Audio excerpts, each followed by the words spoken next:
monthly. Oh, thanks. Got it. Forgot about that. Thanks. There's a couple more coming in. So this is our regular Industry Connection Hub monthly seminar where we get a guest speaker or speakers, and we get to hear about all the fantastic research that's going on at the seafood CRC, sorry, Fight Food Waste CRC. And we also get to hear from Steve, who brings us up to date on the CRC and Stop Food Waste Australia generally. So we're going to follow the normal process. We have going to hear from Steve, then we're going to hear from Francesca, who's program leader for Transform. She's going to give us a great overview of that. And then she's got a couple of people to support her in providing that information. We've got Olympia from GoTerra and Mike who's one of our future leaders in our Future Leaders program. He's doing his PhD on regenerative agriculture with peat soil. So that's going to be good. And they're really going to focus on really how the research and industry connect in this to achieve real impact. So thank you to everyone for coming. We'll keep letting people in as they come. It is being recorded. You'll be told that as you log in, and you've accepted that, so that's great. We do put the any presentation slides and this recording onto the page on the Fight Food Waste CRC website, so you can come back at any time and have a look at that. And can I ask if you think of questions during the presentation, be great, just put them into chat. I will keep an eye on chat, and we can ask them at the end. So when Francesca, Mike and Olympia have finished their presentations, we'll open it up for questions. And also as a reminder, last time we, at the end, we sort of opened up for members of the hub to sort of announce any events or any interesting things that are going on that they want the rest of us to know about and help with. So so that's what we're going to do. And so with no further ado, are there any questions first before I get started?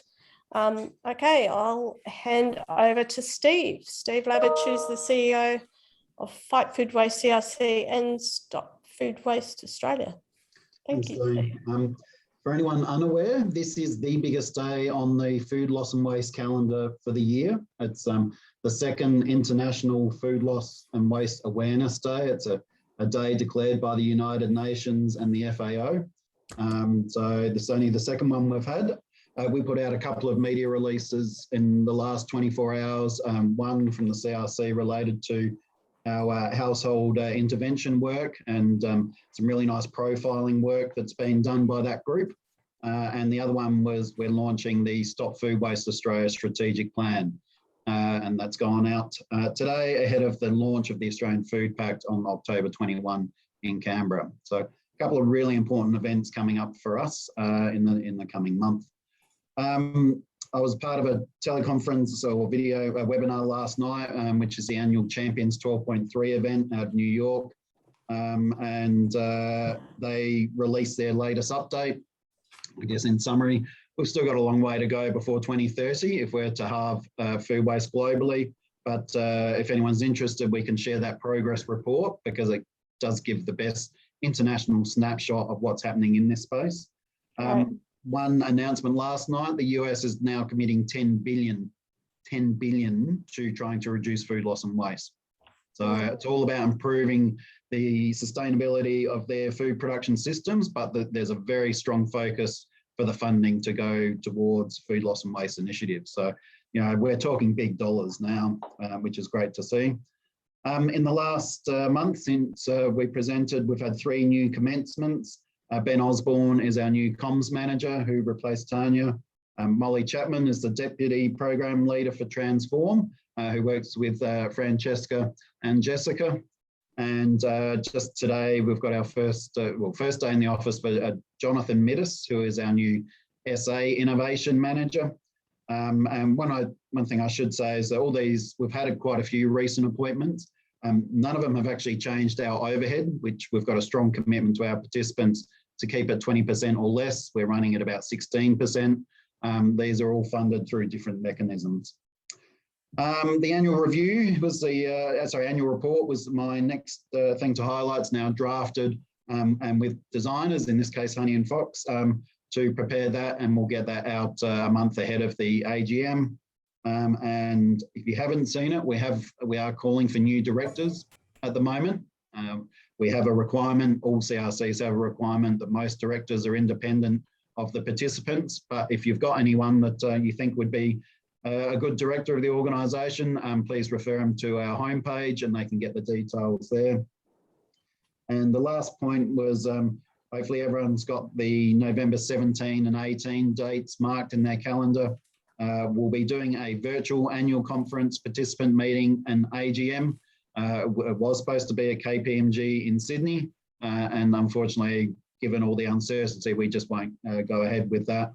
But we've got a really interactive platform that we'll be using. Spent a fair bit of time looking for the right platform. It has things like live and streaming, but networking, virtual games, quizzes, all of this going on in the background to make it a really interactive event. So just putting together the program for that, and we'll get it out as soon as possible. So Jane, I think that covers my updates for now since over the last month. So back to you. Thanks, Steve. Wow, lots of stuff going on. We're into the last quarter of 2021 and lots of stuff ahead of us, and fantastic. I'd be really interested in that latest update from the champions of 12.3. I think that's going to be really interesting. So thank you for that. Are there any questions of Steve before I move on? If you think of any, we can come back to that. But if no, all happy with that, fantastic. Francesca, I'm going to hand straight over to you. You can tell everyone who you are, what you do, and all the rest of it. Everything that you want to know about Transform, we're afraid to ask. Here you go. Thank you, Jane. Thanks very much. Can you see the slides? Cool, excellent. Well, thank you very much for having me today at the Industry Connection Hub. It's a pleasure to talk about the Transform program. So we've had a few new recruits in our team recently, and I thought I would introduce you to the wonderful Transform team. So if I haven't met you before, I'm Francesca Goodman-Smith, and I joined Fight Food Waste CRC in April this year, moved from New Zealand where I was working for Foodstuffs, one of the major food retailers there.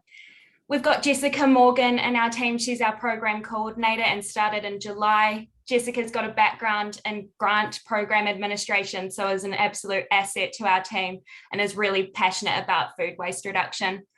We've also got Molly Chapman, who has just been with us for about 2 weeks, and she's got a strong background in waste to resources and economics as well. So we're really lucky to have that input from Molly, and she's a great project manager as well.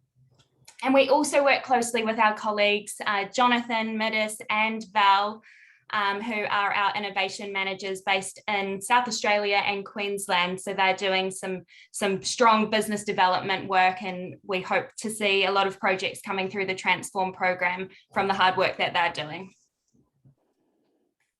So just to set the scene, most, if not all of you will know, we've got the 3 programs in Fight Food Waste CRC.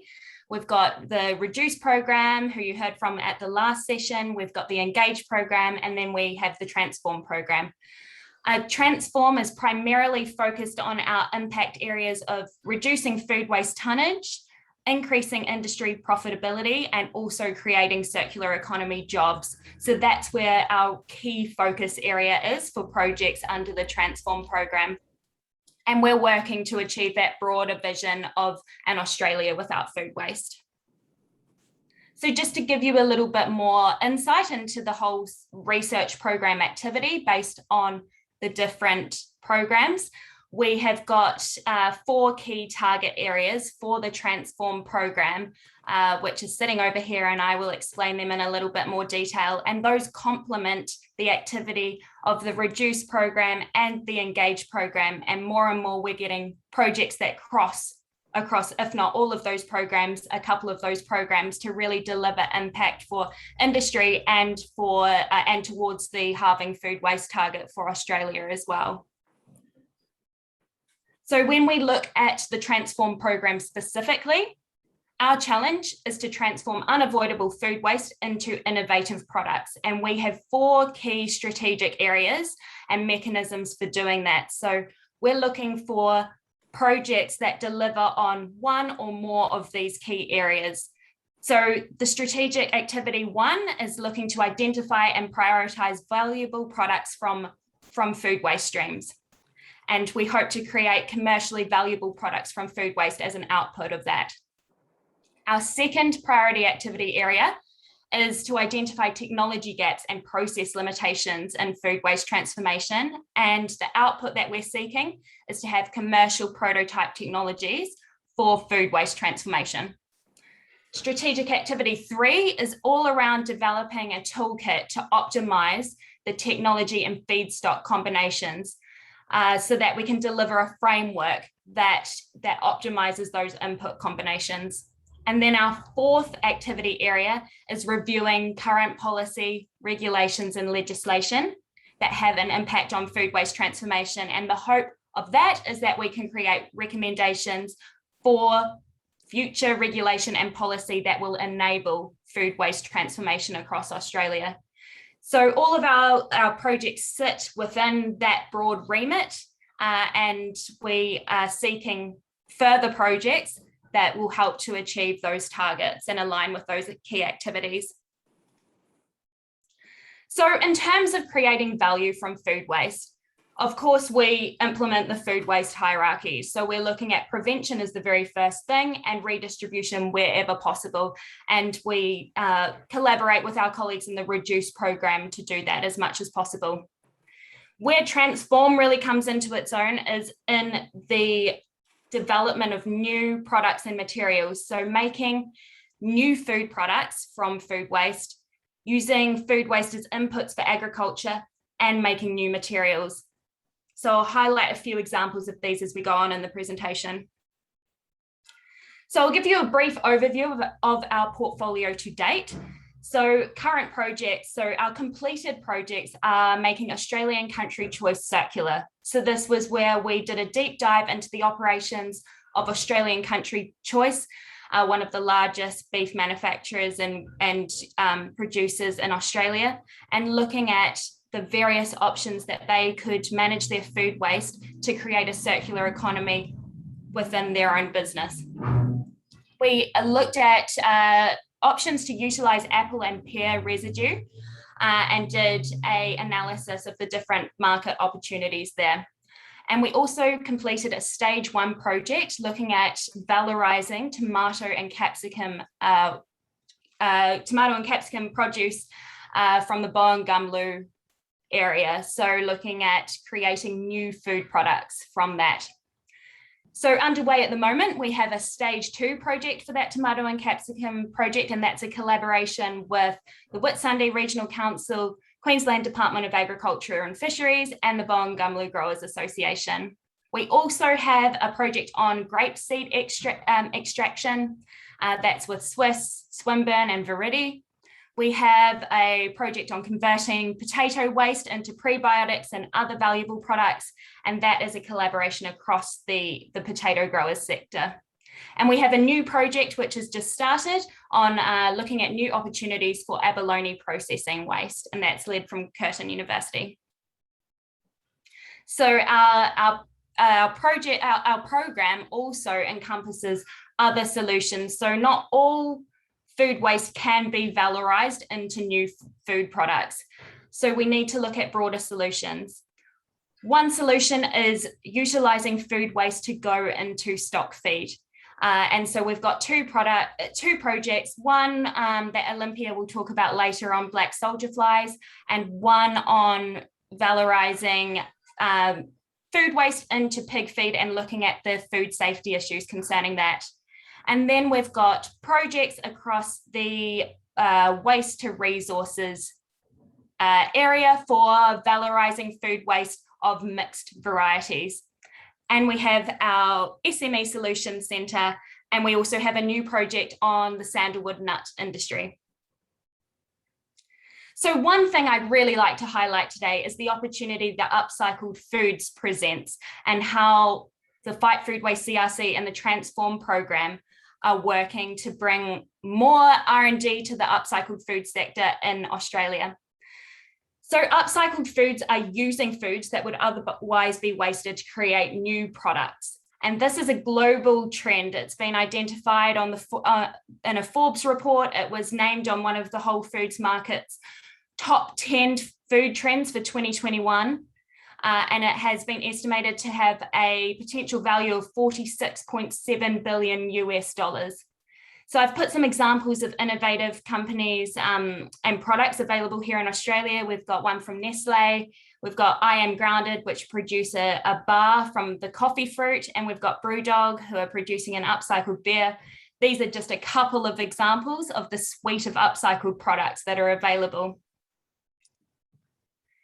I thought I would just share these findings with you from a former life of mine at Foodstuffs in New Zealand, which shows it's not just a market insight that's showing us that upcycled foods are a big thing, but we've got findings that demonstrate that consumers are there on that journey with us and they're demanding upcycled foods. So we asked them if they had heard of upcycled foods before. Only 10% had heard of upcycled foods. But once that definition was explained, over 3/4 said that they would be likely to purchase upcycled foods, and 35% said that they would opt for upcycled foods over a conventional product. So that shows us that consumers are ready for these products as well. So just a few key examples of upcycled food projects that are happening within the CRC at the moment.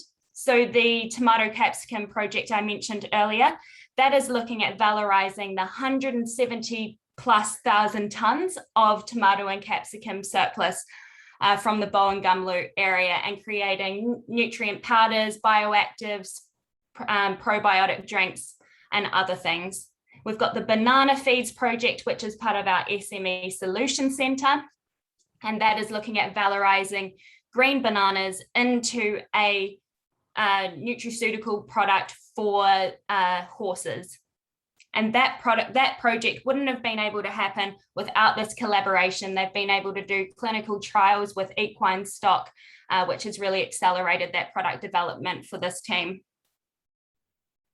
We've got the potato project that I mentioned earlier, which is a collaboration across the potato growers sector, which is a unique sort of collaboration between parties who are competitors, but coming together in this pre-competitive space to look for opportunities.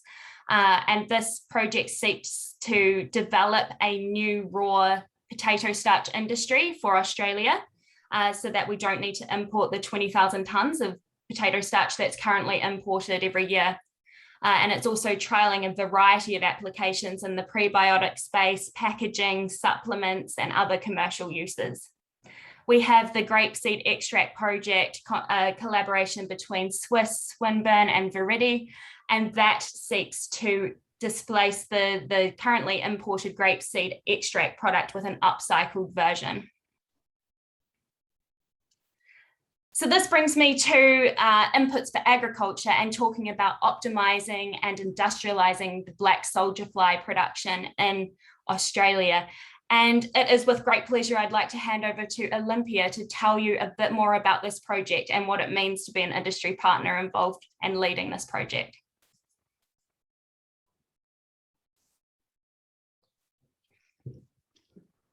Olympia, are you? I think she's on mute. How are you going, Olympia? Good. Sorry, I keep getting locked up, so I'm Do you? the button Okay. and it's not happening. So that's, yeah, I got it. I have some slides if you like to kick through, if that's Yeah. okay. Yeah, great. You should have, you should be able to share. Yeah. Yeah. It's going. You got me? All right, cool. Oh, I hate it when I do that. Sorry. Oh, come on. There it is. We got it. No, but now we're loading. I'm just going to start talking while we wait for my holy crap, very bad internet. Great idea. It's okay. So, okay. So what I wanted to talk about today is where GoTerra is and what we're working on, why this project's important. So it sort of comes back to this conversation about what are we doing when we think about saving the world and sustainability, and these things get talked about a lot. But we have a lot of things that have to happen when we consider what it will take to solve the food waste problem. And we think some of that's going to be about maggots in people's basements. So when we start about looking at this, it's about the philosophy of what the world's actually going to look like. And I think this is really important when you consider food waste recycling, because what is today is not tomorrow. So we all know that we need to produce more protein, and that seems like a plausible thing to do. You just take all of that food waste that we're making and we put it into other projects and things, and then we make more protein and we can use it as food. But the challenge is that intensive farming systems are very broken, and they cause huge environmental impacts and huge cost. So when we're thinking about insect farming, the problems of insect farming are the same problems of intensive farming. So if we're going to transport food waste far distances to centralized locations, that's going to be causing broken or ongoing broken logistics. The cost of managing those inputs across that distance and putting them safely into insects will cost a lot of money. And then you've got few alternatives. So we really took this idea of recreating the same problems we have with intensive farming in creating insect farms and turned that on its head. And because the second part when we looked at it was that food waste management is also a problem, and for the exact same reasons. So transportation of food waste long distances is broken and logistically costs a lot of money. The alternatives are incredibly expensive and filling up, and there are very few alternatives that don't continue to replicate centralized models that require like the aggregation of waste and then that waste going to a centralized facility. So for us, it was like, okay, the farming system for insects has to be better than intensive farming, and the option for food waste has to be better than centralized facilities that require aggregated loads of high volume. So how do we think about moving that forward? When we came to building out GoTerra, what we said on the box had to be what we could actually do. And I think that's a super important part. So to Francesca's point around human wanting more, what we saw when GoTerra first started was this phenomenon of more people wanting what happened to their food and their subsequent waste to be better, because we had this huge thing where, this is about internet users, but 47% of people will ditch product and services from brands that violate their personal values, and protecting the environment is topping that. So we see this shift then from social will into the capital market, where people are now, you've got ASX listed companies that are making global commitments, and then now we have political will. So the government wants all food waste out of landfill in New South Wales by 2025, and there is no infrastructure to deliver on that statement. The second part is that food that is wasted or food that is waste are two separate things, and they come differently and they are in different volumes. So on the left-hand side is sort of this clean organics that is like super suited to upcycling or turning into other products. And on the right-hand side is what we deal with at GoTerra, which is super contaminated, considered unclean, and is very much has to be aggregated. So it's between 10 kilos to a ton a day that has to be collected in large aggregated loads. And so when we thought about this project, it came down to this statement: what is waste today and what will waste be tomorrow? And we had to understand what it would mean to feed insects on the waste that will happen tomorrow, because we think that food waste will continue to be the lowest value thing in a circular economy, but also that humans' desire to recycle their food waste will become more and more important. And so you've got this thing where in the photo, our client sent this to our modular unit to be managed. In their mind, this bin of what can only be Tyrannosaurus Rex bones and coffee is organic waste, and they want it managed. For us to put that to the bin is not honouring the client's requirement. It's not solving food waste problems. Hello, how are you? And so what we've done is we've made the machine be able to. Good morning, good. I look like a priest with this jumper on. So this is what it looks like for us. And No, I'm in my new office. This is what it looks like for us. And I think the biggest part of where this matters for the Fight Food Waste CRC project. So we want to be able to meet our customers where they are. So whether that's on site at the source of creation, a centralized stack that creates decentralized logistics opportunity, or a hub, which is where our plants are, so that we can send our units out into the world in a distributed way.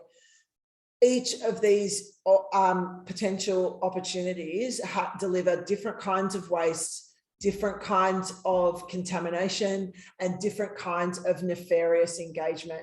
So at a stack, we can often find pesticides, chemicals, non-food things that can be damaging in those waste streams because they've come from front of house, restaurants, hotels, hospitals.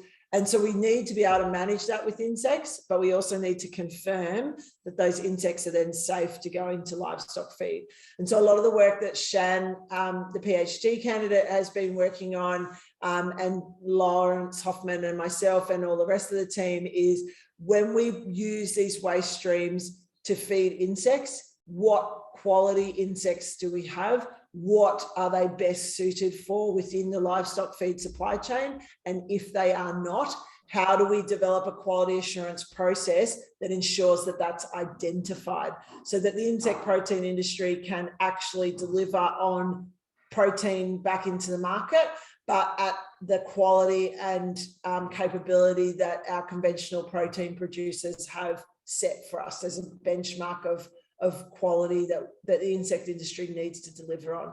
And given we're using waste streams, I think it's super important that we make sure that that's true. I can stop there. We're super excited about this project because it is delivering on some pretty formidable early exploration in supply chain value.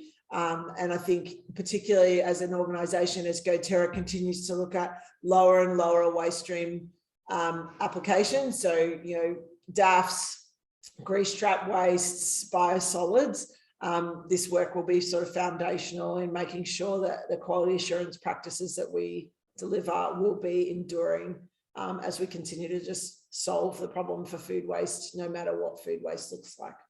Thank you. Thanks, Olympia. I think we'll hold off the questions if I can. We'll get Mike up to give his presentation. So Mike is going to be talking about his project. There you go, Mike. Introduce yourself and your project, please. Here we go. Can you guys hear me? Yes. Good, good. And my presentation slides are up? They are indeed. Yeah. Brilliant presentation so far from Francesca and Olympia. Mine's a little bit shorter, perhaps a little bit sweeter. So let's go ahead and get started. Here we go. So who am I? As Jane mentioned, I'm a PhD student at University of Queensland, and I'm supported by Fight Food Waste CRC. I work alongside Peter Wadowitz from Peat Soils and Garden Supplies.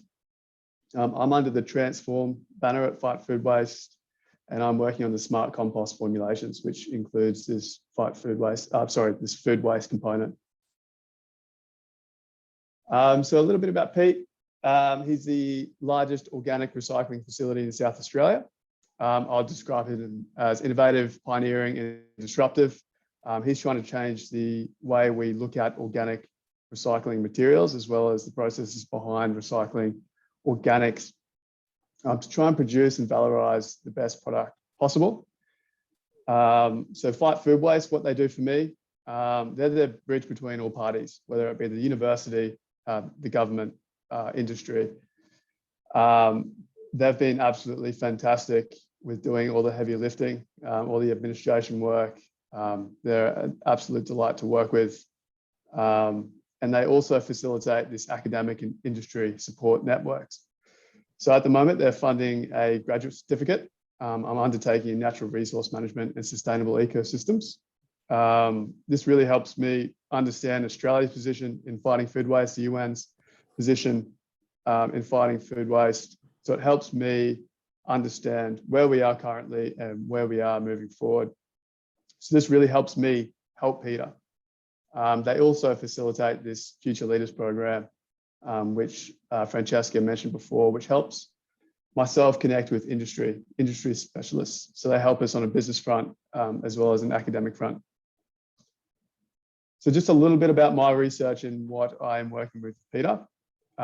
We are developing these 100% organic, certified, recycled, and sustainably sourced next generation fertilizers, or these smart compost formulations. That's our first prototype on the top left. And we've had fantastic results so far. I use sorghum, which is this plant right in the middle here, and the grain on the left there, the panicle there. So we had very good results. They were comparable with your conventional fertilizers or commercial fertilizers. So really happy days. We're in the process of developing our second prototype. And just below there are some of the microbial biostimulants that we're using as well. We're formulating these for Peter, so they can work in sync with these smart compost formulations or by themselves independently. So some of the benefits working with Peter in industry, I've definitely understood to a greater extent what industry needs. Where are they in terms of their pain points? What is their technology? What are their capabilities? And how does this translate to my research? How can we develop research that revolves around actually commercializing and translating what I do in the laboratory and in the glasshouse into something that can be used in the real world? So that is absolutely fundamental in my research now, which is fantastic. I'm getting a lot of commercialization experience. So I work hand in hand with Peter. He works with me, I work with him. We discuss ideas, and it's been absolutely brilliant so far. And like I said just before, it's this close relationship with industry partners, people who work in the field. It is invaluable, to say the least, how much expertise is being handed out to myself. And also Peter as well. I'd like to think that I am giving back to him, whether it be scientific knowledge or purely on the basis of commercialization. So yeah, thank you. Any questions? I'm more than happy to answer.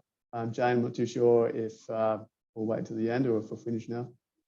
Well, thank you. You are, Mike, you are the final speaker on the slate today. So I am going to ask, can you stop sharing your screen? So I can. Thank you very much. So thank you, three really, really great speakers. Francesca giving us a very comprehensive overview of what's going on in the Transform program. Olympia talking about some real world problems that industry and CRC are working with, and Mike sharing some of his experience in that making that bridge across between the research and industry. So really thank you everyone for those great presentations. So like I said, I've got some questions here in the chat. So if you've got some questions, you can put it in the chat or put your hand up. Everyone know how to do that in Zoom. It's in the, I think it's in the reactions thing there, and you can just raise your hand. So if you haven't checked the chat, just Mario asked a question which has been answered, but I thought I'd just bring it to everyone's attention. Mario asked what model the USA is using to disperse the $10 billion that Steve mentioned to reduce the food waste. And Steve pointed out was early details were very light on, and then Val has put a link in the chat there to which I think is probably the announcement, and that's about the extent of what everyone knows about it. So just pointing that out to you, so you can save the chat on these things here, so you can go back and have a look at that. I have another question, and this is for Mike. And the question was, what did your last slide represent? I don't know if Esther. Hey, Esther. Hello, yes, I'll share screen very, very quickly. Yeah. I wasn't too sure how we're doing for time, but this is Peter Wadowitz. This is his field site. So this is at his facility. We're going to be doing our field trial there. And as you can see, it's not very fertile. So this will really put our smart compost formulations to the test. Very sandy, a little bit acidic, little to no nutrients. It's going to be a tough one. But if we can accomplish a successful fertilizer in these kind of conditions, then that can be applicable anywhere. But thank you for the question. Thank you. Yeah, thanks for the question. So opening up for other people, questions. Well, I might start. This is a question really for you, Francesca, around, you've got quite a broad, I guess, church of projects, and I'm just wondering, because I'm really interested in how you get change embedded within companies, and you know, that forming that bridge which Mike talks about, but how do you get the change embedded? Do you find are there any sort of similarities between the companies that you're working with in terms of how they approach change, adopting, you know, the findings of your research? Yeah, might be hard given you've only been here since April, but maybe other people can contribute to that. It's just an interesting, my experience in the seafood CRC was that it was there were some similarities, but it was sometimes is it down to the leadership? Is it and then if it's down to the leadership, what sort of training do you think is needed for people to understand?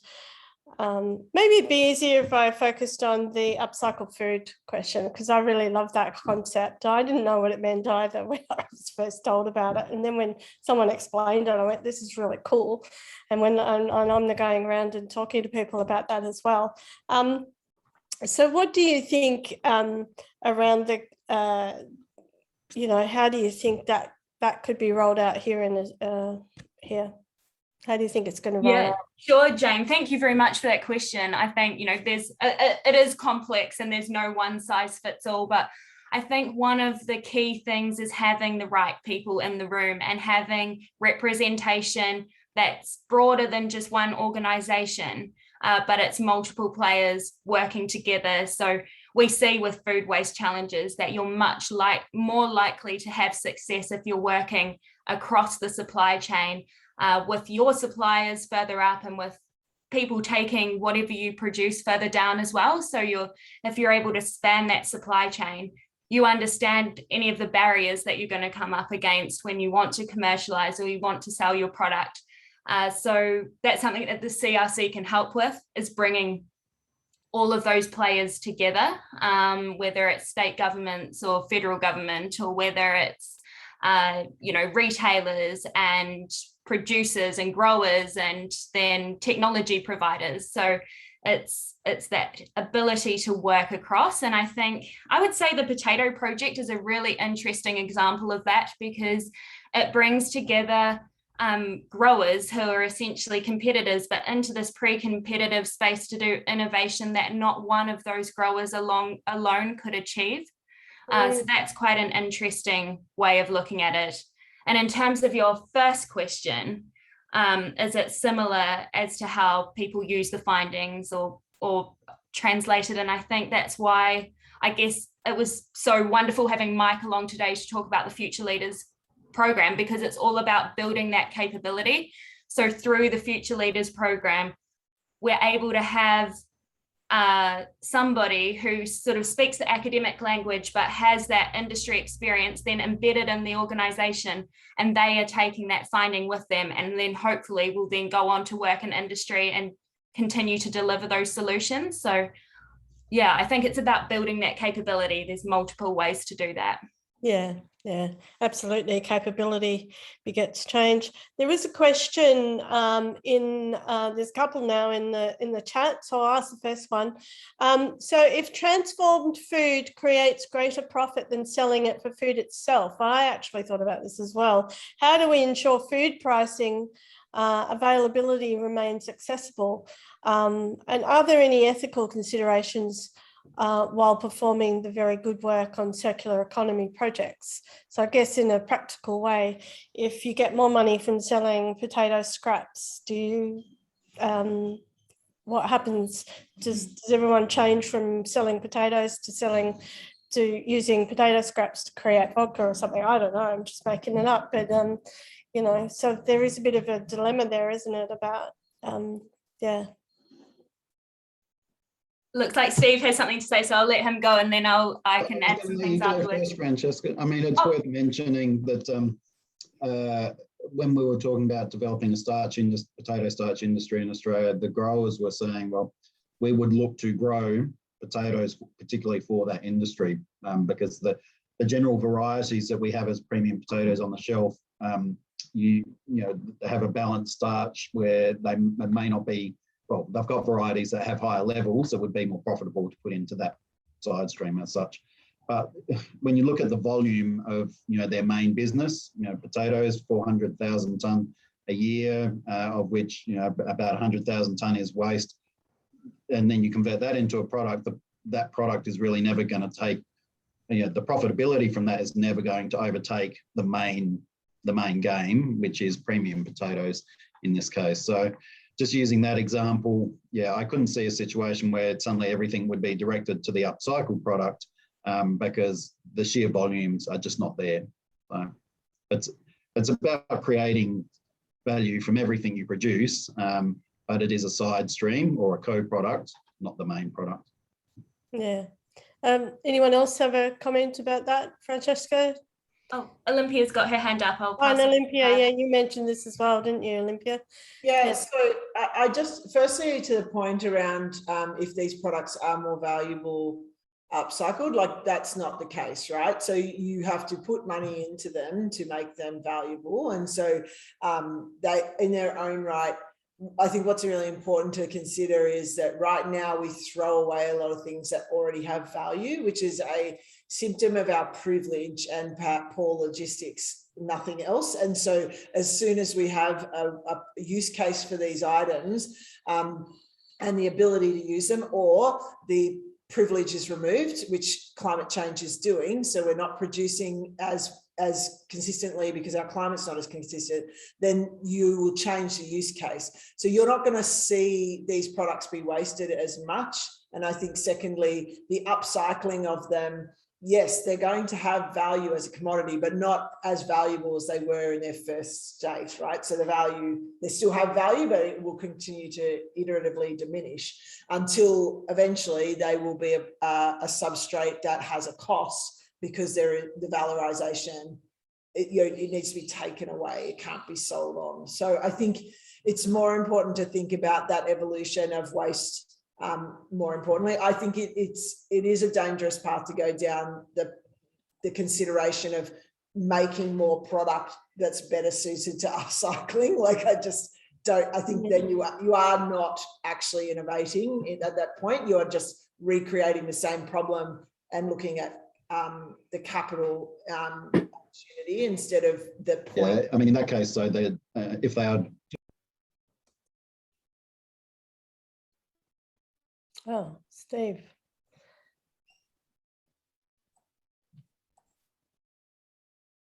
Oh no, we've lost Steve. Oh dear. I think yeah, there's a part to that, which is, you know, if it is the most commercially viable thing to do, then that should become your core business sort of argument as well. But I think with upcycled foods in general, it's important to remember usually those feedstocks aren't usable in their current form, and they do require some sort of processing to actually make them upcycled, and it's important to remember that. That's how I would say it too. Steve, did you want to? I think you're back now. I'm not sure. Is Steve back? Yeah, there he is. Yeah, they just in mentioning before that the potato growers had talked about, you know, growing specific varieties with high levels of starch if a starch industry was created. That was more to justify the capital expenditure required early in the piece, which was significant. 25 million, I think, is so much smaller. It's more 5 million, and you know that's kind of off the table now. It's really just trying to do something as a side stream. Yeah, yeah. And Nicola makes a comment in the chat here that in their circular economy work, it's not termed waste unless it's being processed to reduce the amount of waste residue even further. So I think that's a good point to make there. It says non-consumed fractions as example of what we call the product proposed for our advanced vegetable processing facility, while waste creates a perception of low value throwaway for both industry and consumers. So that's a comment from Nicola. Mario has asked a question for Francesca. How is IP developed and commercialization value realized by the separate businesses?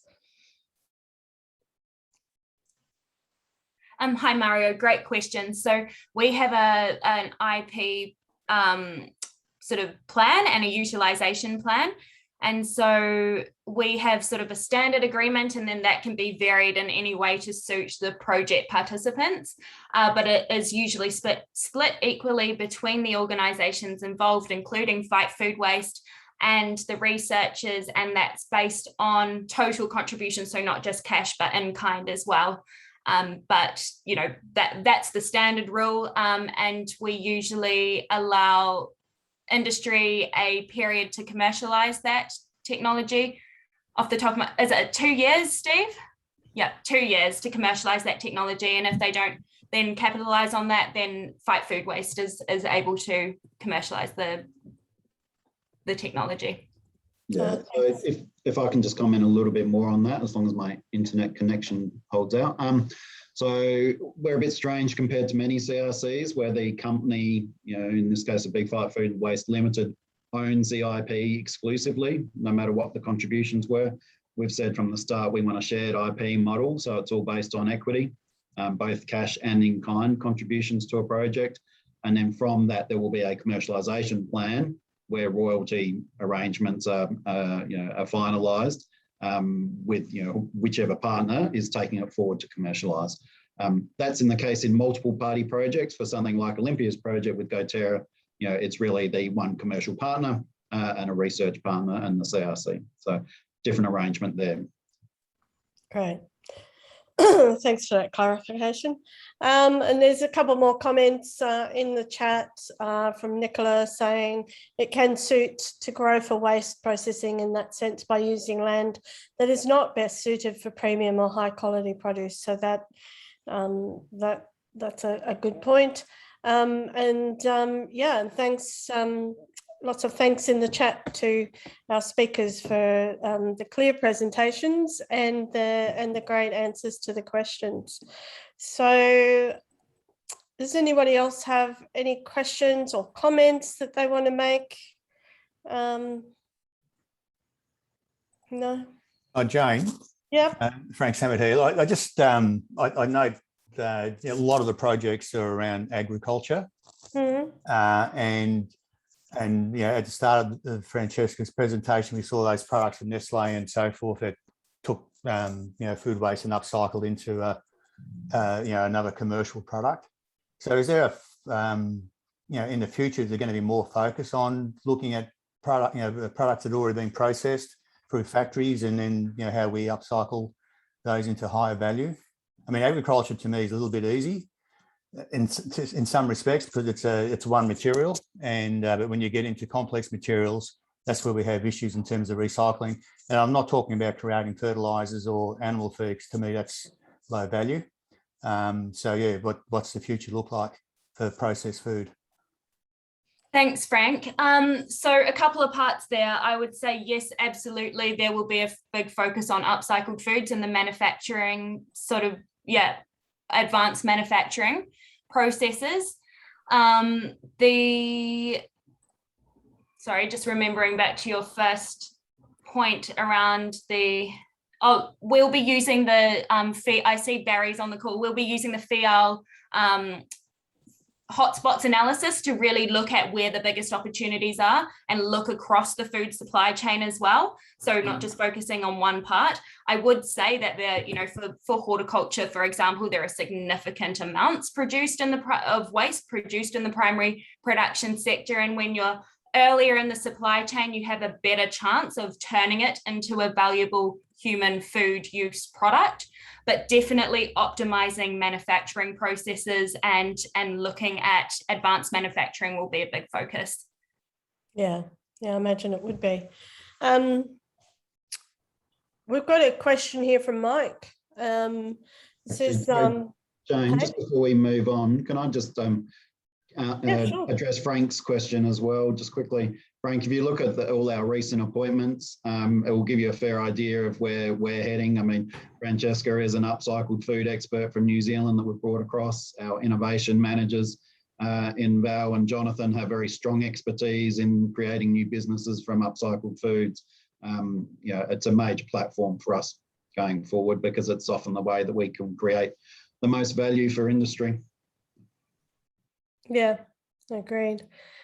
This question from Mike, I might get Mike, you wrote the question, perhaps you should ask the question. Hello. Yeah, I'm not too sure if I'm part of the panel. I don't think so, but I thought I might as well take advantage of the situation. I know we're ending soon, so perhaps very briefly, what is the role of government policy in terms of implementing things like soldier flies from Olympia and things of the sort?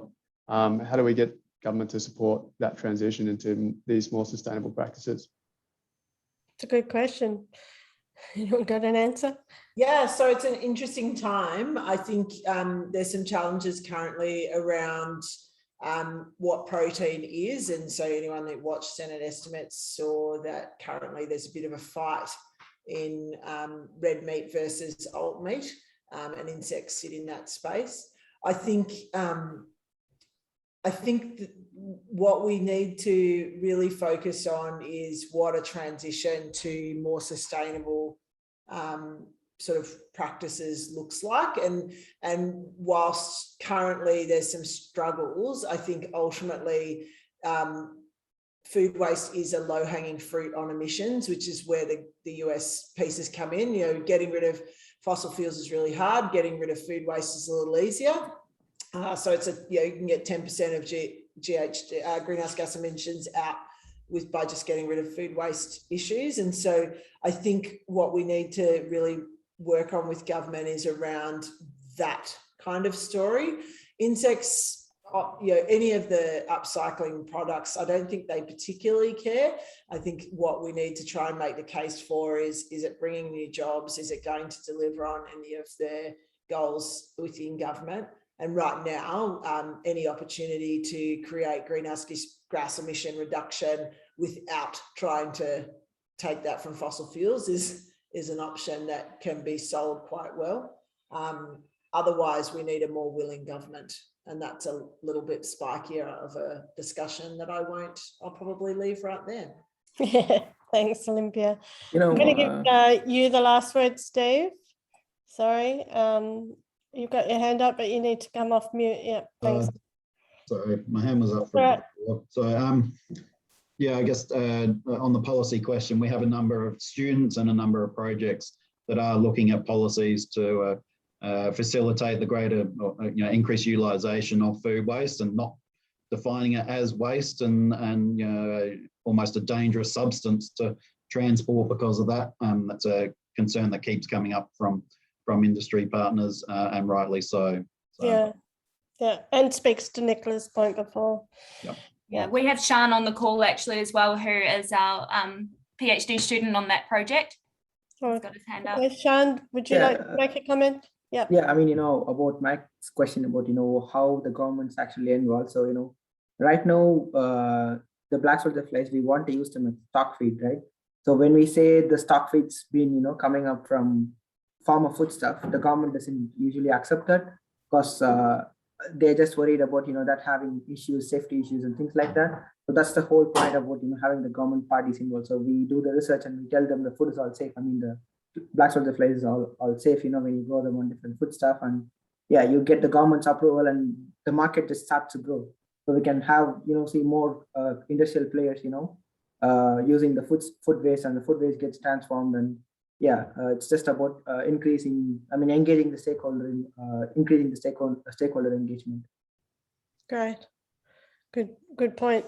I'm just conscious of the time, and I do like to finish on time. I was going to give, are there any of the participants got something they want to announce, or if you could put that in to the chat, that'd be great, or send me an email and we'll let everyone know.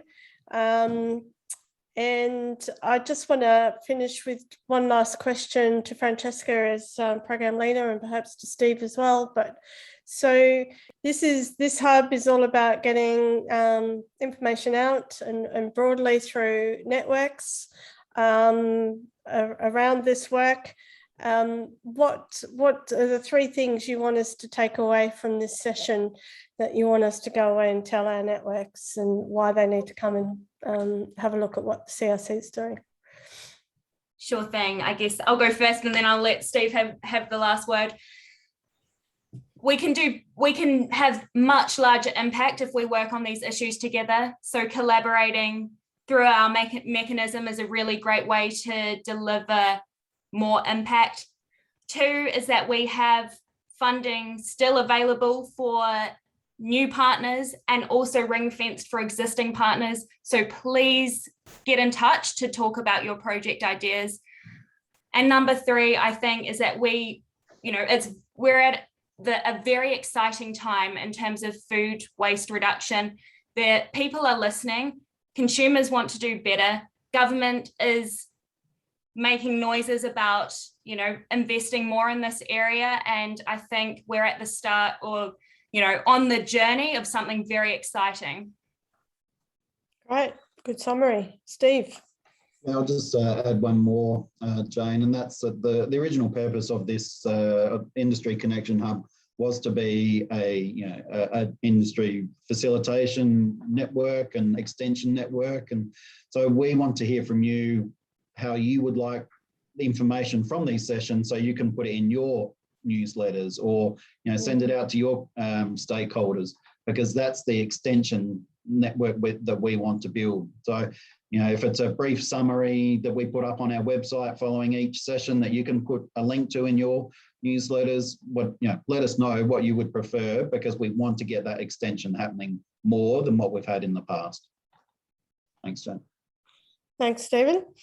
So with that, it leaves me to thank you everyone for another great session, really good. Thank you for everyone for giving up your lunchtime and for the discussion, the insightful questions and conversation. And I look forward to the next one, which is in about a month's time, and we'll get out to you fairly quickly what that's all going to be about. And yeah, think about the question particularly that Steve just asked. How do you want the information provided to you so that you can get it out to your networks? It's really important that we get this information beyond the people on the call and get it being used. So thank you everyone for coming. Take care, and you'll see all of this on the Hub webpage on the website. And I think you get an email tomorrow that gives you the link to that. And yeah, so have a great rest of Wednesday and see you next month. Bye. Thanks all.